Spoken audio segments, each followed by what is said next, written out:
guys, so for today's tutorial I'm going to talk with you how to use a mini ball. My particular one is called Tri-Deer. I got it off of Amazon.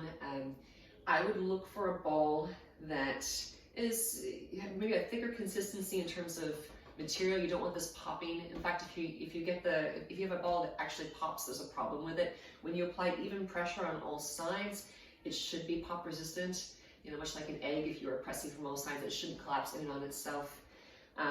They're pretty easy to inflate really quick. They usually come deflated, and you'll just kind of pump them up with like a little air pump. Oftentimes these are used in Pilates exercises, core exercises. The nice thing about having a mini ball is that it is unweighted, so you can use it in positions like you couldn't use a medicine ball, that if you dropped your medicine ball, it could cause a bit of harm. So just a couple of quick exercises to show you. So if you're at home and you're like, hey, what do I do with this sucker? Some of my personal favorites. I like to use it for core exercises. So placing that ball maybe around the lower back if you want more of a challenge, or a little bit higher up. So the higher up you go with the ball, the easier this is going to be. Now notice right away when you put some pressure on it, oh hey, I got some core resistance happening, right? You could cross your arms over your chest, fingertips by the ears. If you're choosing fingers by the ears, check to make sure your elbows haven't come in. You should not be able to see your elbows out of the corners of your eyes. So if you can see them, pull them back, modify, or move the ball higher. If you're looking for more of a challenge, place it around that lower back area. Same rules apply here. You might even consider, holy moly, right? That's quite a bit harder. Now, if you feel back pain, that's another indication that you might want to modify this. It's okay to put weight on it. In fact, if you put weight on it, it should not pop. You shouldn't hear any hissing like air leaking out. That will tell you a good quality ball, and also let you know if you need to replace an old one that you already have at home. I like to have mine pretty inflated. I know some instructors like to have them a little softer so they have some give. Both are acceptable depending on the exercise you're using it for. One of the other ones I really like is for bridging purposes. So I place the ball between my knees. My feet are hip distance apart. I'll peel my tailbone up, and you can squeeze inwards, like again, like you're trying to pop the ball.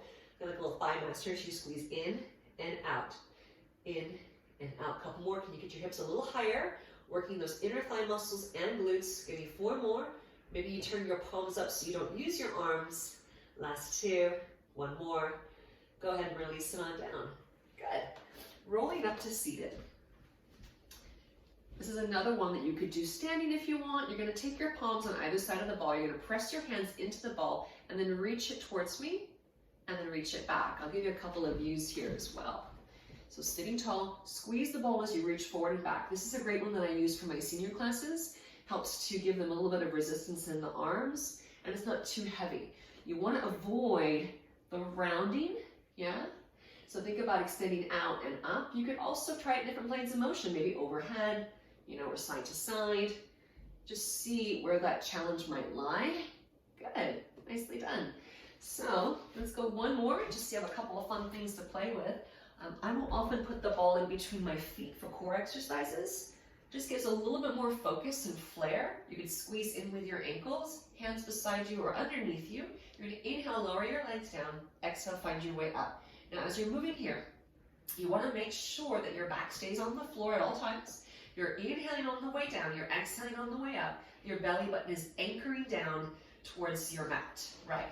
So if you're modifying this, maybe the ball is between the knees. Maybe the legs are bent. Maybe even do like a suitcase motion, elbows to knees, toes together.